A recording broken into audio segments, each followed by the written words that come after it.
Quien lo tenga lo puede leer, por favor, en cualquier versión. Pues todas las promesas de Dios se cumplieron en Cristo con un resonante sí, y por medio de Cristo, nuestro amén. ¿Qué significa sí? Se eleva a Dios para su gloria. Amén. Todas las promesas de Dios se cumplieron en Cristo con un resonante sí. Y nuestro amén, que significa sí, se eleva a Dios para su gloria. Eso significa que una vez Cristo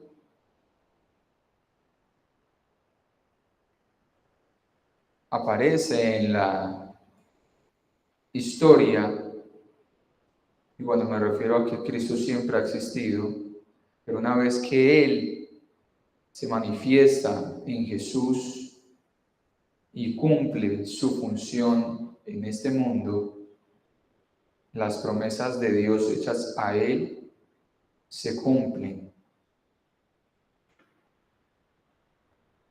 Todas las promesas que Dios hizo a lo largo de la historia bíblica, ya lo hemos estudiado en ocasiones anteriores, se las hizo al Hijo. Pero esas promesas que Dios le hizo al Hijo, por medio de Cristo, nosotros también participamos de ellas. Somos copartícipes de la heredad de Dios. Y por esa razón, no entendiéndolo como que Dios directamente nos prometió a nosotros, sino que lo hizo a través de Cristo, es que hacemos nuestras las promesas o el cumplimiento de las promesas que Dios le hizo a Jesucristo. Y habíamos hablado en una ocasión anterior de distintas promesas que aparecen en el texto bíblico. Estas promesas las tocábamos muy por encima y no la anterior, sino la penúltima oportunidad en la que les compartí, hablábamos acerca de la perfecta comunión, la promesa del cumplimiento de la promesa de la perfecta comunión que Dios nos entregó a nosotros a través de su Hijo. Porque hay un solo Dios y un solo mediador entre Dios y los hombres, Jesucristo. Ya lo habíamos hablado. En esta ocasión vamos a hablar de la segunda que tocamos en esa oportunidad, la segunda promesa, que es la del reposo o el descanso. Vamos a verlo desde un punto de vista, una arista, desde la cual solamente tocamos un punto en el que el descanso es necesario y en el que todos lo requerimos, porque, bueno, reposo o descanso, podríamos, digamos, armar acá un muñeco bastante complejo, hablando de muchas cosas, pero vamos a tocar un bracito de ese muñeco, el reposo o el descanso. Leamos, por favor, Salmos 127, 2.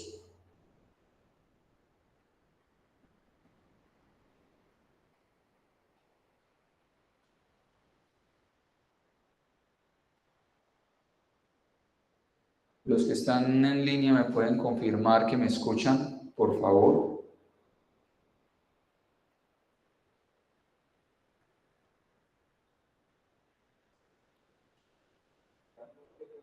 Salmos 127, 2. ¿Sí se escucha? Perfecto. ¿Quién lo quiere leer? Bien puede. Es inútil que te esfuerces tanto desde la mañana temprano hasta tarde en la noche y te preocupes por conseguir alimento, porque Dios da descanso a sus amados. Amén. Dice así, lo leo para los que están en línea. Es inútil que te esfuerces tanto desde la mañana temprano hasta tarde en la noche y te preocupes por conseguir alimento, porque Dios da descanso a sus amados. Entonces, esta arista que vamos a tocar del reposo, la vamos a contrastar con el que dice Mateo 6, del 25 al 34. Vamos por favor a leer Mateo 6, del 25 al 34. Lo voy a leer yo. Por eso les digo que no se preocupen por la vida diaria, si tendrán suficiente alimento y bebida o suficiente ropa para vestirse. ¿Acaso no es la vida más que la comida y el cuerpo más que la ropa? Miren a los pájaros, no plantan, ni cosechan, ni guardan comida en graneros, porque el Padre Celestial los alimenta. ¿Y no son ustedes para Él mucho más valiosos que ellos? ¿Acaso con todas sus preocupaciones pueden añadir un solo momento a su vida? ¿Y por qué preocuparse por la ropa? Miren cómo crecen los lirios del campo. No trabajan ni cosen su ropa. Sin embargo, ni Salomón con toda su gloria se vistió tan hermoso como ellos. Si Dios cuida de manera tan maravillosa a las flores silvestres que hoy están y mañana se echan al fuego, tengan por seguro que cuidará de ustedes. ¿Por qué tienen tan poca fe? Así que no se preocupen por todo eso diciendo qué comeremos, qué beberemos, qué ropa nos pondremos. Esas cosas dominan el pensamiento de los incrédulos, pero su Padre Celestial ya conoce todas sus necesidades. Busquen el reino de Dios por encima de todo lo demás y lleven una vida justa y Él les dará todo lo que necesiten. Así que no se preocupen por el mañana, porque el día de mañana traerá sus propias preocupaciones. Los problemas del día de hoy son suficientes por hoy. ¿Cuál es la lista que vamos a trabajar el día de hoy con respecto al descanso?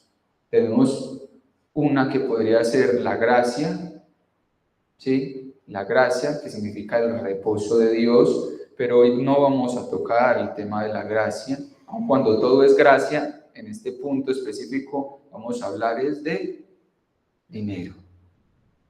Porque el Salmo 127:2 y el texto de Mateo 6, del 25 al 34, nos está indicando que la pérdida de la paz, el reposo, el descanso, en una gran medida, está dada por el pensamiento en las cosas de este mundo, por el afán de conseguir, de amasar, de amontonar. Entonces, las personas pierden la paz o no están en descanso o en reposo, porque como dice el texto de Salmos, se levantan muy temprano en la mañana y se acuestan muy tarde en la noche para conseguir alimento. Pero dice que Dios le da el descanso a sus amados.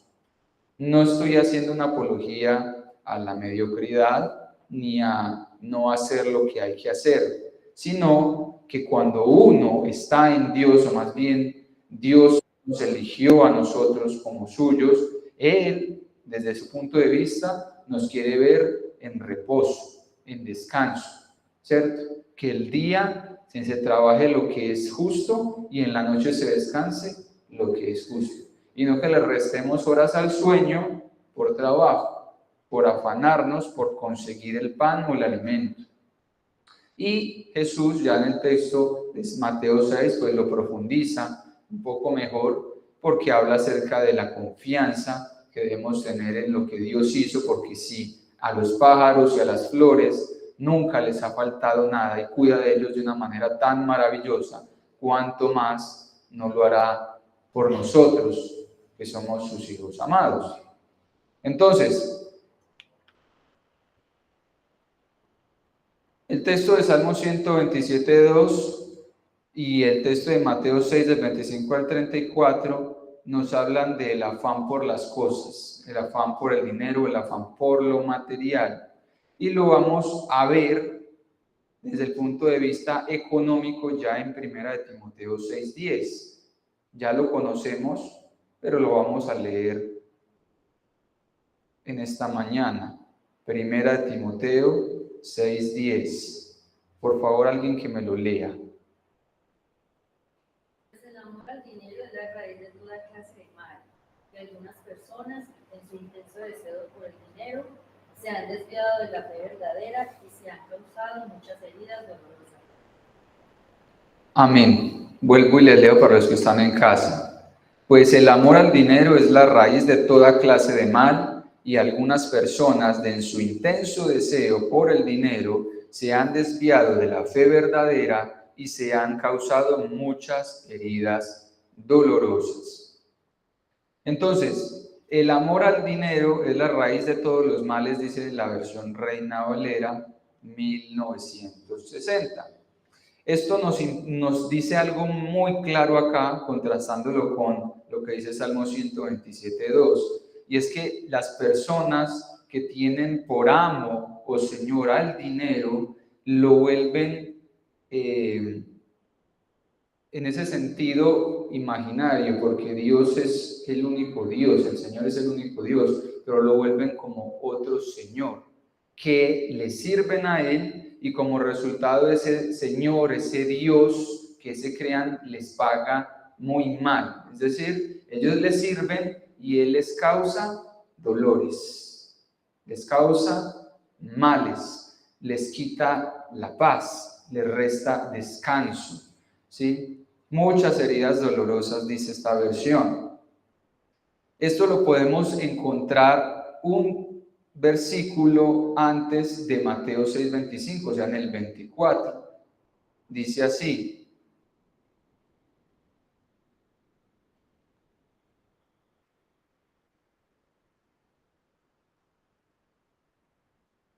nadie puede servir a dos amos, pues odiará a uno y amará al otro, será leal a uno y despreciará al otro. No se puede servir a Dios y al dinero. Y encontramos también un paralelo allí en lo que dice Filipenses 3:19, en donde dice que algunos, su Dios es el vientre. Aquí yo quiero detenerme un momento y vamos a profundizar en este texto, porque lo que el texto está diciendo no es, en el Mateo 6:24, que el dinero sea malo. Y ya les voy a explicar por qué razón. El afán aquí, el afán por conseguir dinero, el que se ve en Mateo 6:25 al 34, lo encontramos en el texto, en el versículo 33, cuando nos dice el Señor Jesús qué es en lo que nosotros realmente debemos afanarnos. ¿En qué? En buscar con una mente primera. Si no buscamos con una mente primera lo que es de Dios, entonces estamos buscando con una mente primera lo que es del mundo. Y ese es la traducción más correcta de ese afán. Cuando yo saco a Dios del primer lugar, en donde estoy poniendo la mente primera en Él, y pongo las riquezas o el dinero o las cosas de este mundo. Ahora, el texto de Mateo 6:24 se ha malinterpretado debido a una transliteración del mensaje original. Lo que quiso decir el texto, en donde dice no se puede servir a Dios y al dinero, realmente está diciendo no se puede servir a Dios y a Mamoná. Mamoná, para aquellos en ese tiempo histórico, tenía sentido que se dijera en el contexto en el que se estaba diciendo, porque era un dios sirio. Mamoná es una palabra de este pueblo como tal, que cuando se utiliza en el hebreo se puede confundir con mamón. Entonces, mamón y mamoná en el hebreo son iguales, pero cuando lo traducen al español, lo dicen dinero, dicen riquezas. pero realmente se está refiriendo a una deidad pagana que referenciaba tres cosas: la personificación de la avaricia, la codicia y el amor al dinero. Entonces, esta personificación no es un Dios a quien nosotros debamos temerle o tenerle reverencia o respeto, porque solamente hay un Dios.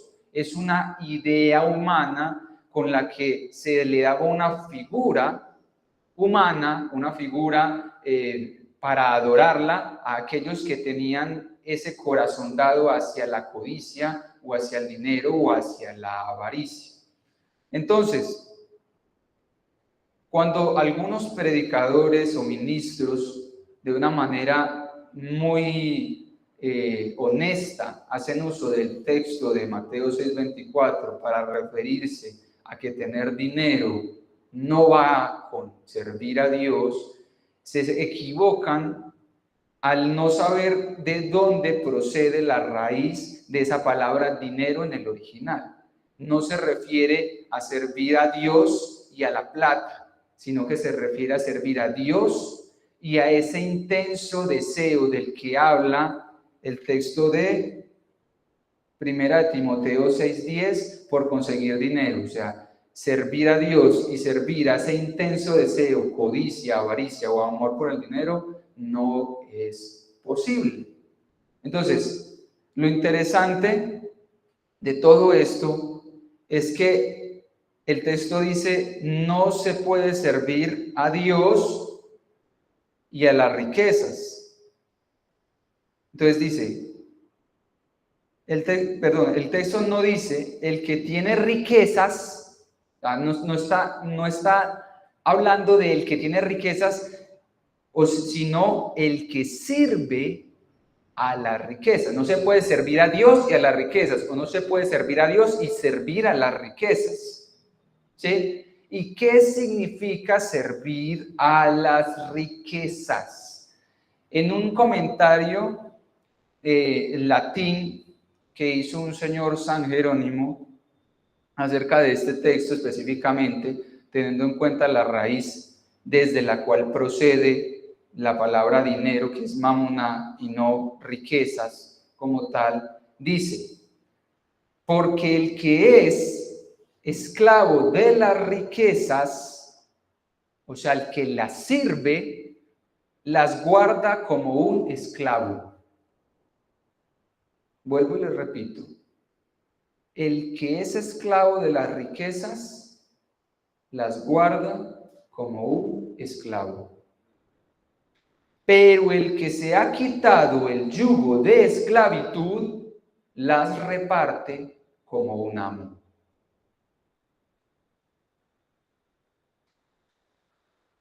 Vuelvo y digo: porque el que se ha quitado el yugo de esclavitud las reparte como un amo.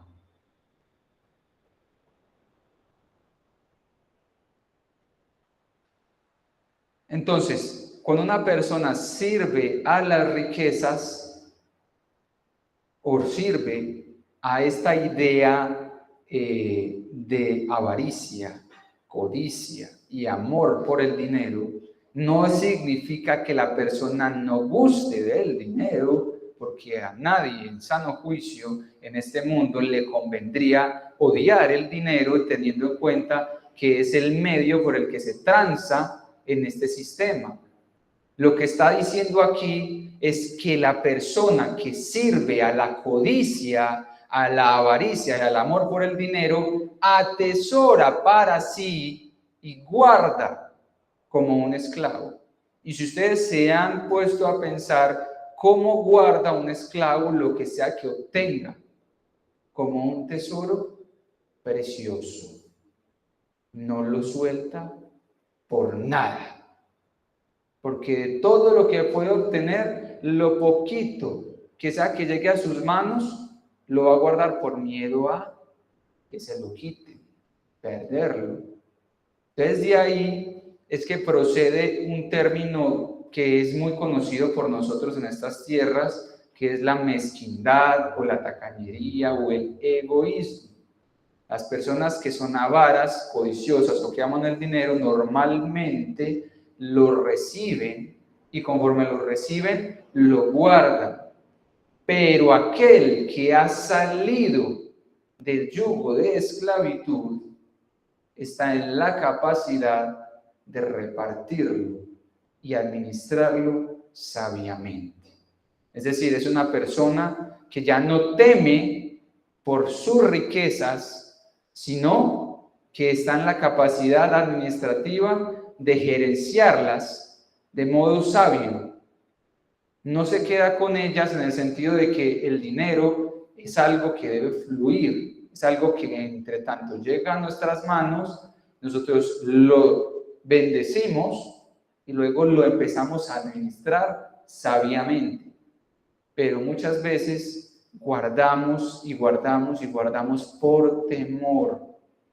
Y ese temor de perderlo nos hace pasar por muchos dolores, lo que dice 1 Timoteo 6:10.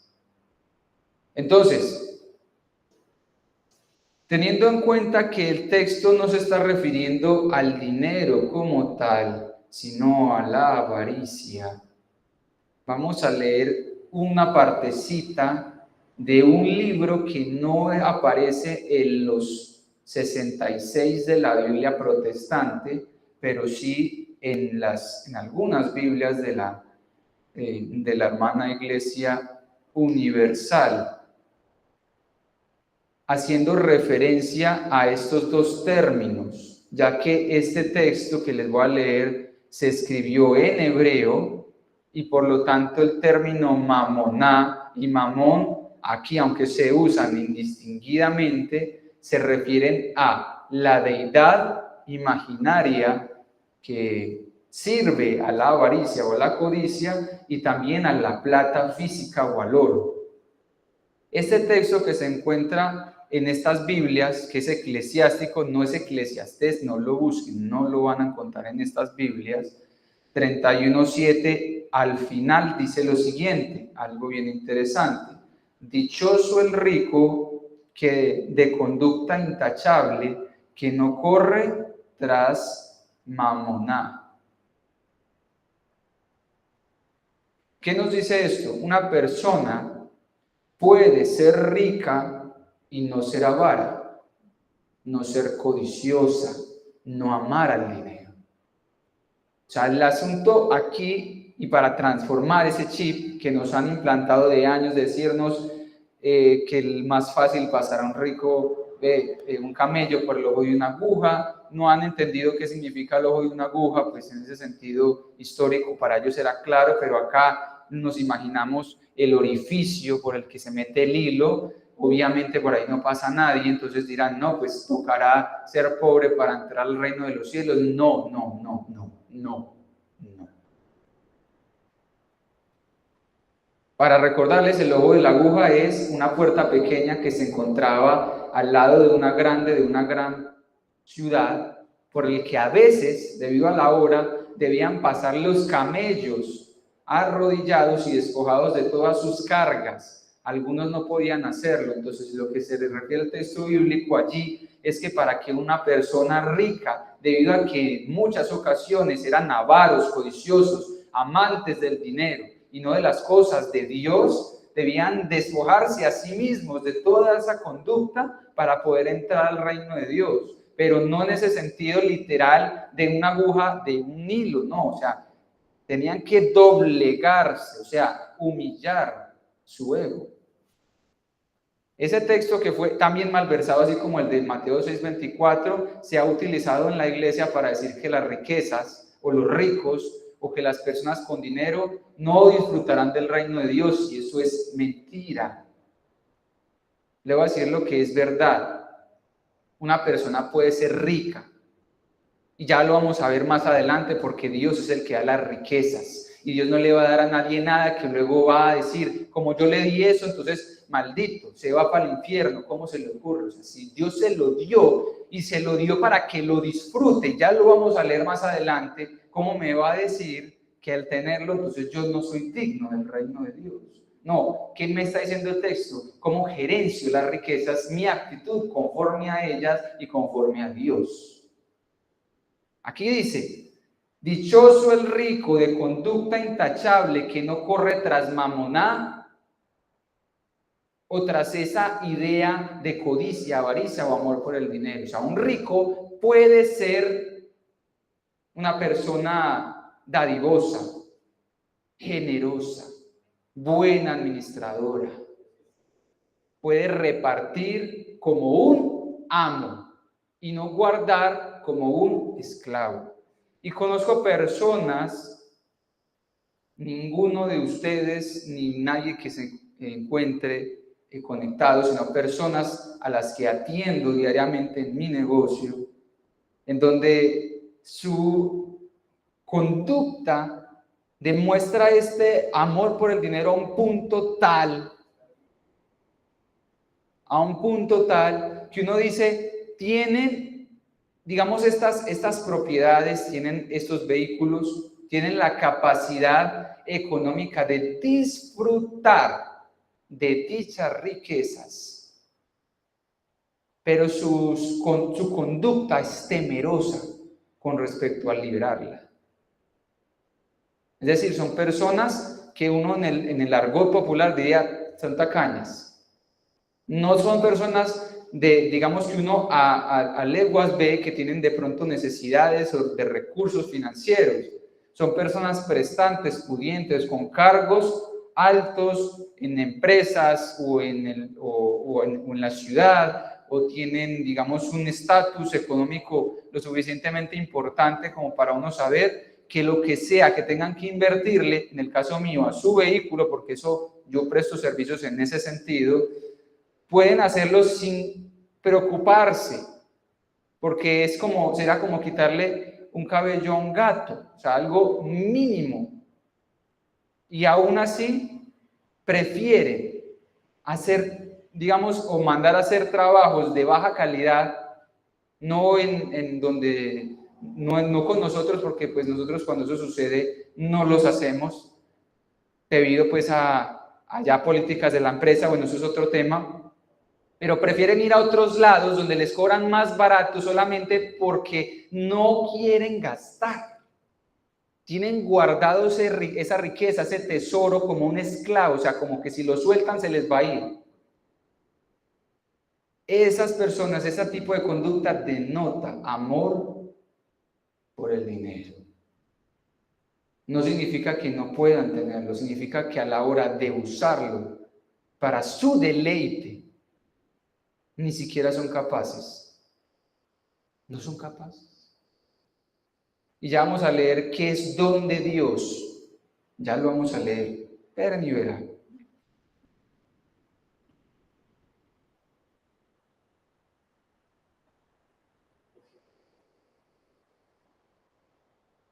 Entonces, una persona, para resumirles, que sirve a Dios, hace todo lo contrario a lo que es servirle a las riquezas o a mamoná, o a esta idea de codicia, avaricia o amor por el dinero. Y es que da generosamente. No me refiero a repartir de forma, digamos, irresponsable, pero que cuando se trata de dar es una persona que no tiene problemas, que su corazón no está allí.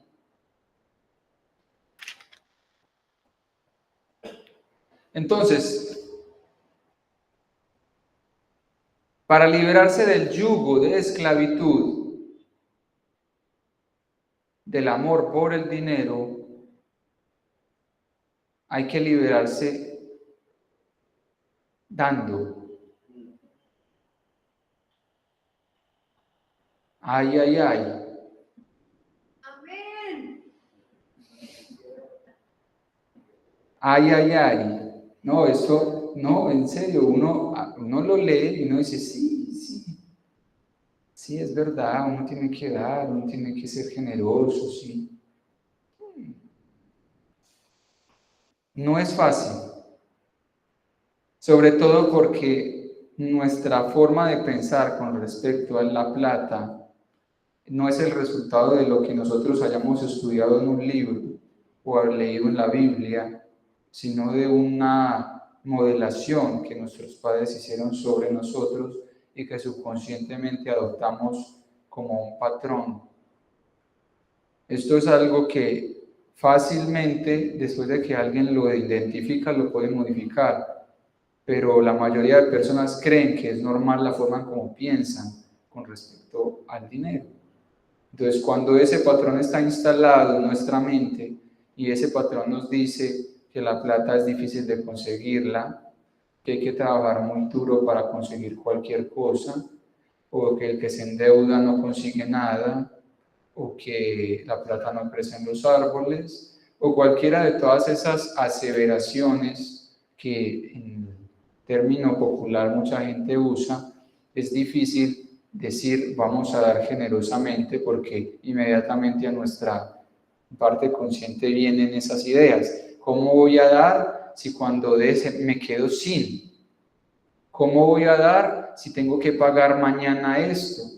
¿Cómo voy a dar si apenas me llegó esta quincena? O si me está yendo de este modo. ¿Cómo voy a dar? ¿Sí? Esas son las preguntas que surgen. ¿Ya? Entonces, como esto es algo que en término general no es sencillo, pero que hay que hacer, vamos a leer un poco acerca de cómo nos liberamos de ese yugo, cómo nos liberamos de ese mal señor que paga con dolores.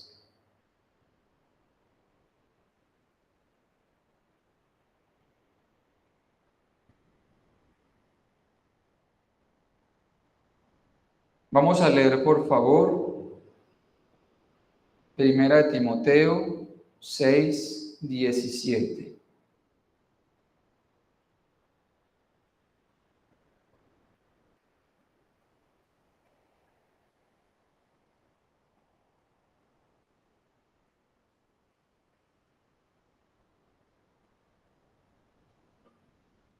¿Alguien que lo lea, por favor?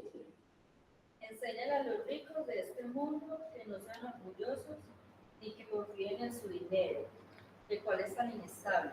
Deberían depositar su confianza en Dios, quien nos da en abundancia todo lo que necesitamos para que lo disfrutemos. Amén. Entonces aquí encontramos tres partes en este texto. Dios nos da, primero que todo, Él es el proveedor. Dios es el primer proveedor. Todos los días son renovadas para con nosotros sus misericordias. Él da. Él es el que da. Número 2, ¿cómo da Él? Según el texto de Primera de Timoteo 6:17. ¿Están de acuerdo con el pastor? Sí, amén. Él da en abundancia. ¿Y con qué objetivo, dice el texto, Él nos da con abundancia? ¿Están de acuerdo? Amén. ¿Qué dice? Dice, atesorando para sí buen fundamento para lo porvenir, para que echen mano de la vida eterna. Aquí en el texto del 17 al final nos dice para qué nos da en abundancia.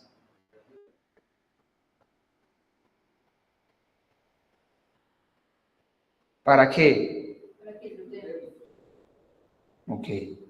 En el contexto en el que el apóstol Pablo le habla a Timoteo, está diciendo que los ricos, las personas con capacidades o recursos financieros superiores al promedio, no deben ser orgullosos ni confiar en sus riquezas, porque estas, como dice Salomón, le salen alas y se vuelan. sino que se debe poner la confianza en Dios.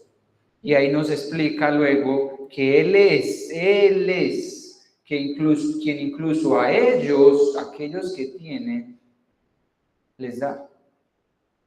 Y lo hace generosamente y para que lo disfrutemos. ¿Y qué dice Eclesiastés 5:19 comparándolo con este texto? Por favor, este sí es Eclesiastés 5:19. Se los voy a leer. También es algo bueno recibir riquezas de parte de Dios y la buena salud para disfrutarlas. Disfrutar del trabajo y aceptar lo que depara la vida son verdaderos regalos de Dios. ¿Quién lo tiene en la Reina Valera? Eclesiastés 5:19.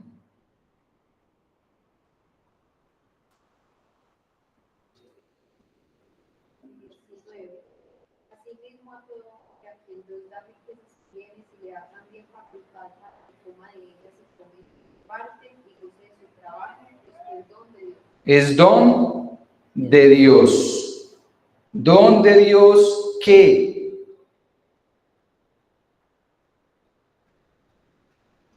¿Qué es don de Dios? Sí, dentro del contexto de Eclesiastés 5:19, en donde nos está hablando acerca de que Él nos da todas las cosas, pero nos permite disfrutarlas. O sea, a Dios le interesa no solamente enriquecerlos, sino que esas riquezas o ese dinero lo puedan disfrutar. ¿Y qué significa disfrutarlo para nuestro contexto general aquí en Colombia este día 1 de septiembre del 2024? Alguien que opine. ¿Quién se atreve a decir qué significa disfrutar? Uno de los textos dice que es comer de ello, tomar su parte y gozar de su trabajo. Amén. ¿Quién quiere decir algo desde su punto de vista? Aun cuando en la Biblia ya esté muy claro, pero ¿quién quiere decir qué significa disfrutar de las riquezas que Dios nos da? Pero habladito así en nuestro idioma. Hay gente que tiene, pero no la puede disfrutar porque no tiene cómo. ¿Y qué es disfrutarla? ¿Qué es disfrutarla? Es como darse el gusto de lo que quiere. Exacto. Darse el gusto. Que si usted lo requiere usar, no sea él quien lo gobierne y le diga, no salga de mí. Porque eso es lo que hace ese mal amo que luego le paga con muchos dolores. Le dice, no me abandonen, no me dejen, no me suelte, que de pronto no vuelvo. Pero él no se manda. En ese sentido, Que produzca gozo, gastarlo, dicen los bendecidos. Perfecto, ¿sí? En un término muy general, el dinero se gasta o se saca del bolsillo o de donde sea que se tenga para un uso provechoso, ¿sí? El dinero debe fluir, o sea, Dios nos da el don de dar, nos da el don de usar lo que nos da para nuestro provecho. Y eso es algo que, como dice ella, no todo el mundo puede hacer. Porque hay algunos que atesorando fallecen sin la posibilidad de disfrutar de lo que trabajaron tanto. Llega el día en el que ahí sí deciden tomar sus riquezas y usarlas en su propio beneficio y en el de otros y se mueren al otro día. Y eso no se lo invento yo, está escrito dentro de la Biblia. Que eso es, como dice Salomón en Eclesiastés, como perseguir el viento. Es algo absurdo, dice.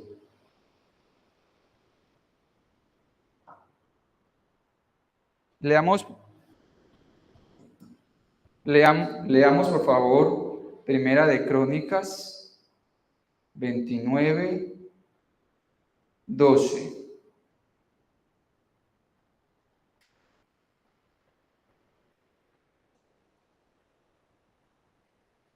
Para que nos quede bien clarito quién es el que da las riquezas.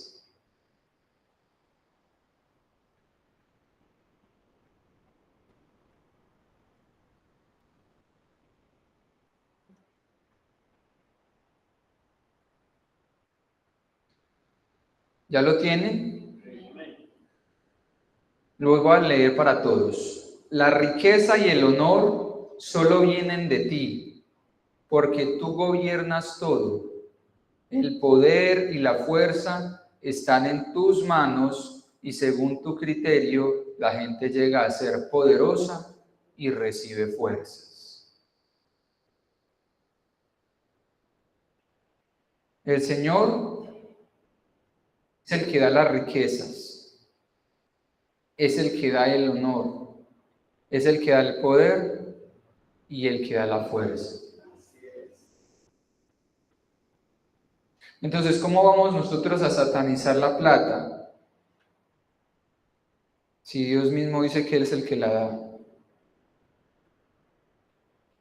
Y para esto quiero ser muy claro que si alguno de ustedes desea enriquecerse, la Biblia dice también que muchas personas en ese afán de conseguir dinero se terminan desviando y cayendo en muchos dolores.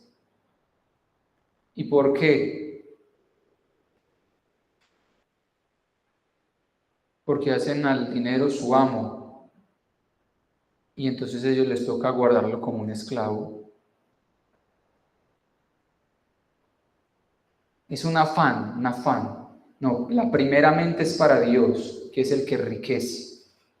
Y la bendición de Dios, que es la que enriquece, no añade tristezas, vicisitudes, dolores con él.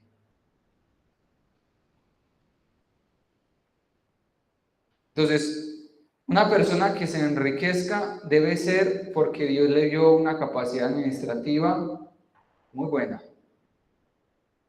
Una persona que no sepa sino guardar y guardar y guardar y guardar, como el mal siervo que enterró su talento en tierra y no lo puso a multiplicar, a ese hasta lo que tiene se le quitará. Porque para Dios es indispensable que el buen administrador sea un buen dador. Así que si alguno de ustedes, y me incluyo, quiere prosperar más financieramente, debe aprender a dar sabiamente. Y vamos a leer varios textos acerca de cómo se da sabiamente. Empecemos por favor con 2 Corintios 9:7.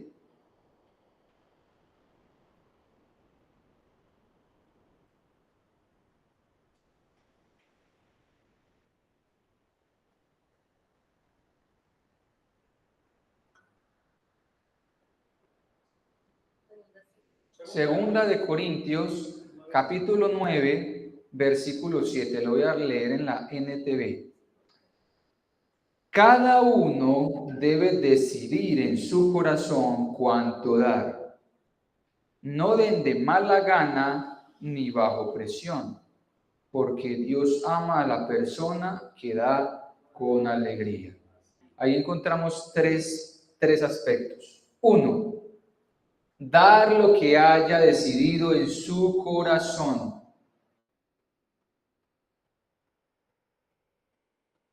Eso es claro, ¿no? Pero a veces no lo hacemos.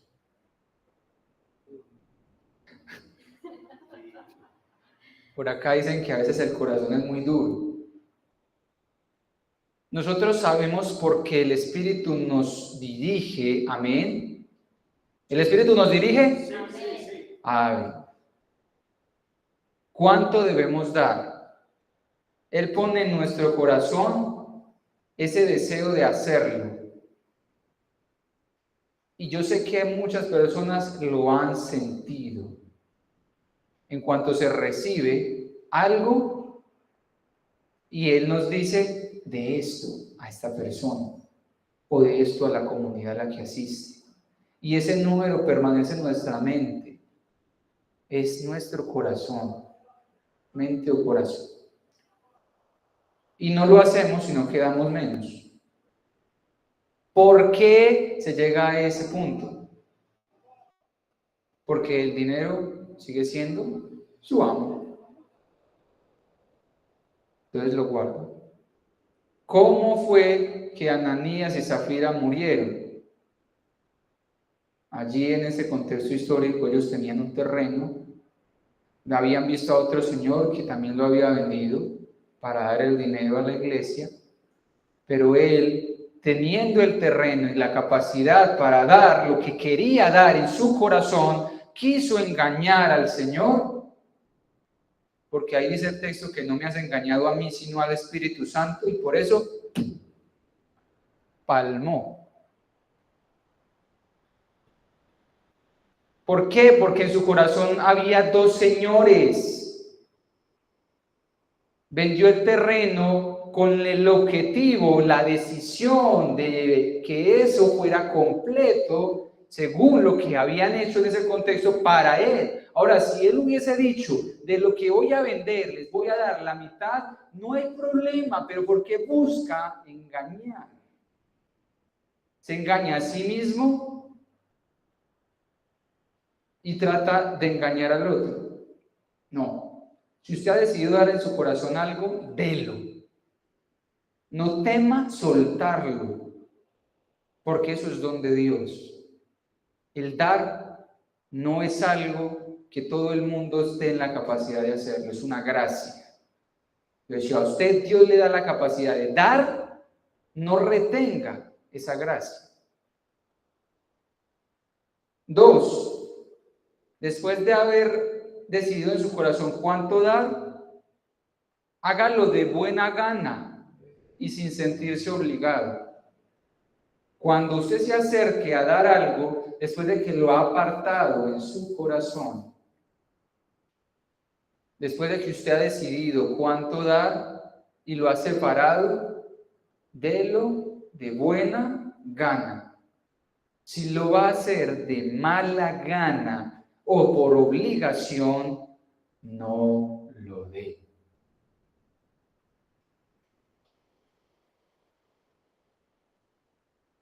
Y 3, como resultado de hacerlo de buena gana, hágalo con alegría. O sea, ya que lo va a hacer de buena gana, alégrese por haber tenido la oportunidad de ser un instrumento de bendición para otro.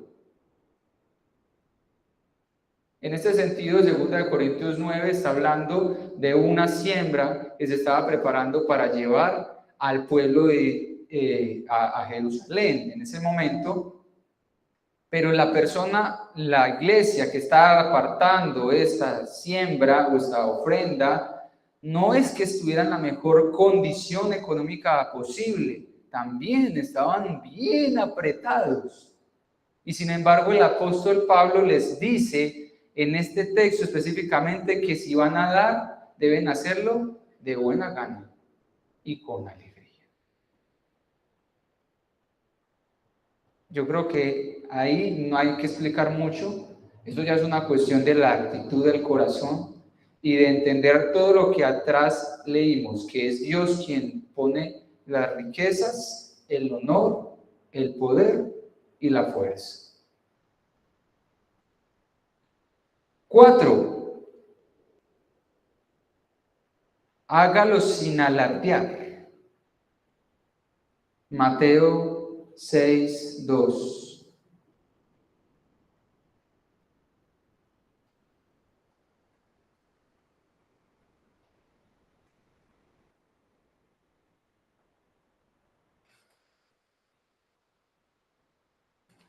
Dice así: cuando le des a alguien que pasa necesidad, no hagas lo que hacen los hipócritas, que tocan la trompeta en las sinagogas y en las calles para llamar la atención a sus actos de caridad.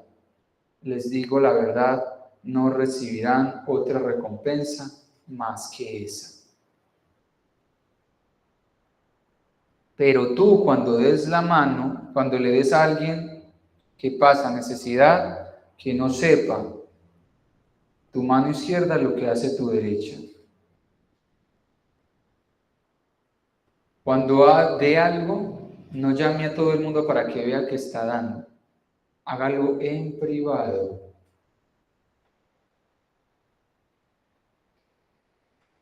Y una cosa bien importante, cuando lo haga, hágalo generosamente. Y vamos a leer 5 textos al respecto. Proverbios 21-26.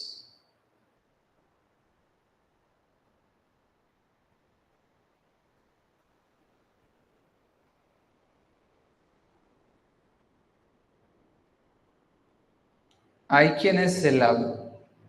quienes se la pasan codiciando todo el tiempo, pero a los justos les encanta dar. Quiero una versión como la Reina Valera, por favor.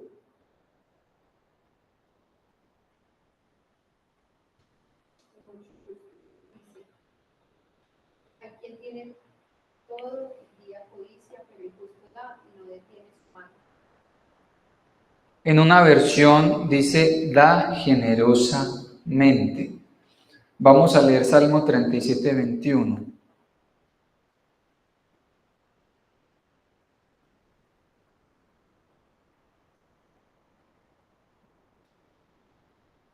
Dice, los perversos piden prestado y nunca pagan, pero los justos dan con generosidad.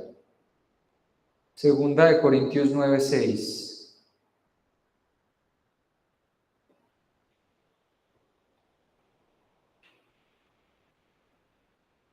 Recuerden lo siguiente, un agricultor que siembra solo unas cuantas semillas obtendrá una cosecha pequeña, pero el que siembra abundantemente obtendrá una cosecha abundante.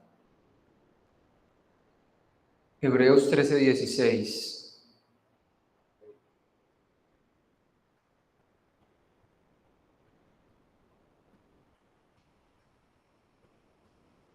Y no se olviden de hacer el bien ni de compartir lo que tienen con quienes pasan necesidad. Estos son los sacrificios que le agradan a Dios. Deuteronomio 15:10.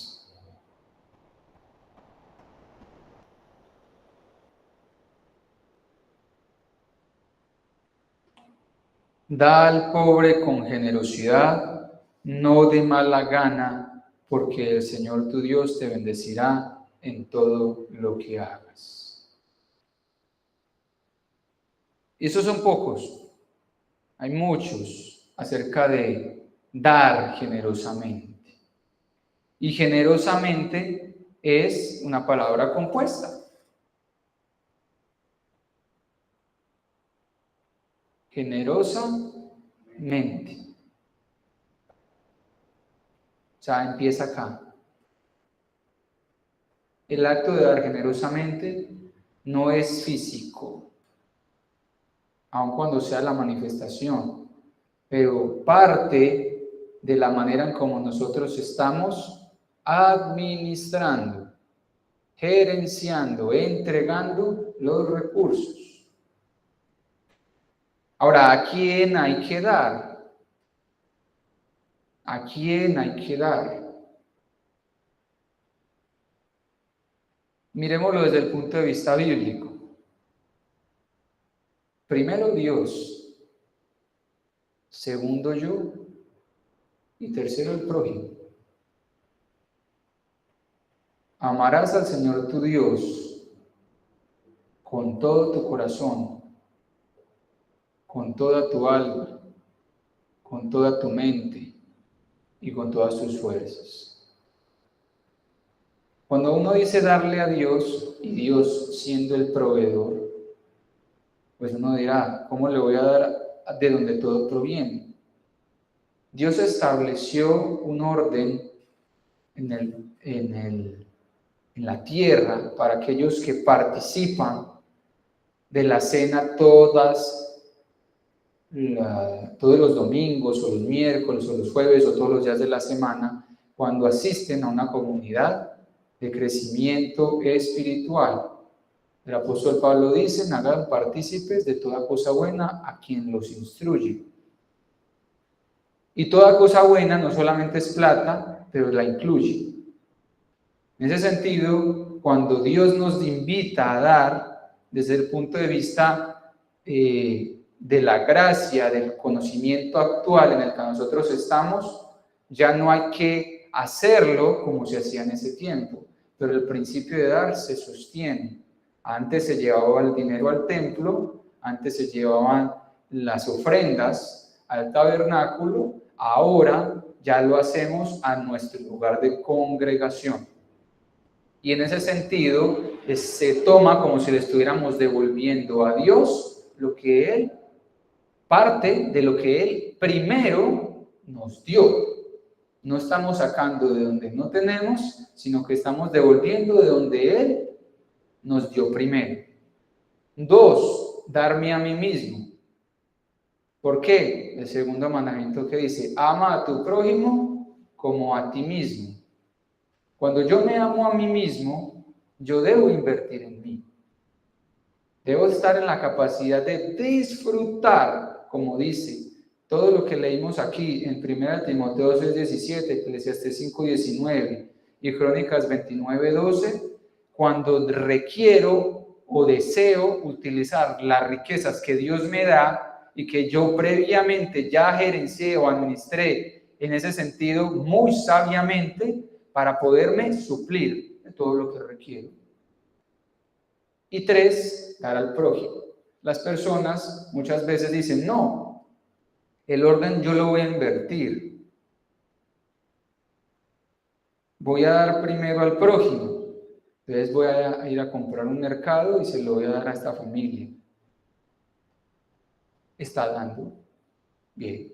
Yo no podría decir que no lo está haciendo bien. No puedo decir eso. El texto bíblico no me está sustentando que lo hagan de ese modo, está mal. Sin embargo, entender que primero es Dios, luego soy yo y después es el prójimo es fundamental para mantener un equilibrio financiero y para que en ese sentido el dar represente un beneficio para las personas en el orden adecuado, ¿cierto? Partamos de este hecho. La persona que se para aquí todos los fines de semana y los miércoles es una persona que en su gran mayoría del día y del tiempo invierte su capacidad intelectual, invierte horas, invierte sus ojos, invierte su vida en entregarles un contenido fresco para que sus almas se nutran con un agua que nunca les va a dejar volver a dar sed. No porque Él sea Dios o yo, sino porque Él es el instrumento por el que Dios trasvasa su conocimiento y por esa razón su función es fundamental para el sostenimiento de todos y cada uno de los que creen en el Señor Jesucristo, porque a partir de Él es que todos construimos, ¿cierto? Ya lo habíamos escuchado con distintos materiales, pero que la prueba es la que demuestra con qué se construyó, eso sí es verdad. Pero de todas maneras la labor se hace. Y esta persona no tiene, por el mero acto de estar aquí parado todos los fines de semana y entre semana, tiempo para sacar para otras actividades, que en el sentido secular la gente usaría para generar ingresos, ¿cierto? Por tal razón, Dios se las agencia para que aquellos que le sirven reciban de parte de aquellos que son nutridos por el conocimiento que Él a través del pastor les da, parte de los beneficios o de las bondades que se generan de los trabajos que secularmente cada uno de los que no se para aquí sí puede hacer, porque el tiempo les da. Entonces, cuando uno pone primero a Dios, en ese sentido, al servidor de Dios, y luego se pone a sí mismo, y luego ahí sí pone al prójimo, está manejando un orden en el proceso. Pero muchas veces ese orden se omite y se dice que el pastor no necesita. Eso es algo que a nosotros, y perdónenme que se lo diga escuetamente, eso a nosotros no nos consta. A nuestra mente o nuestro corazón no nos debe, digamos, mover lo que creemos ver, sino lo que Dios dice que debemos hacer. Y si Él nos dice, cuando den generosamente, no lo den por obligación y denlo con un corazón alegre, al momento de que en esa primera porción que van a separar para darlo a aquel que representa el servicio a Dios, háganlo de buena gana. Porque si no estamos haciendo nada, porque es un don de Dios. Si Dios le dio ese don de dar, hágalo con alegría. Y 2, cuando se dé a usted mismo, no se dé con miseria. Si uno muchas veces se tira muy duro, en ese sentido económico. Se compra lo más de más mala calidad, dice, no, con este poquito, con esto otro. No estoy diciendo que gaste su dinero de manera desaforada. El tema de mayordomía financiera es algo que se puede aprender en libros. En el aspecto secular, la misma Biblia habla más de dinero que de otras cosas. Pero cuando se trata de darse a usted mismo, no se saque una porción miserable, ni se dé lo peor, porque en ese modo, como usted se ama a sí mismo, así también amará a otros. Y 3, si ve a alguien con necesidad, si ve a alguien que requiere algo que usted le puede suplir, no se retenga de ayudar. También aplica los 3 pasos para dar sabiamente, según lo que haya decidido en su corazón, de buena gana y con alegría. Y de este modo aprenderá a soltarse de ese yugo que hace que su Señor sea el Señor Jesucristo y no el dinero que paga, como ya lo vimos según 1 Timoteo 6:10, con muchos dolores. Vamos a empezar entonces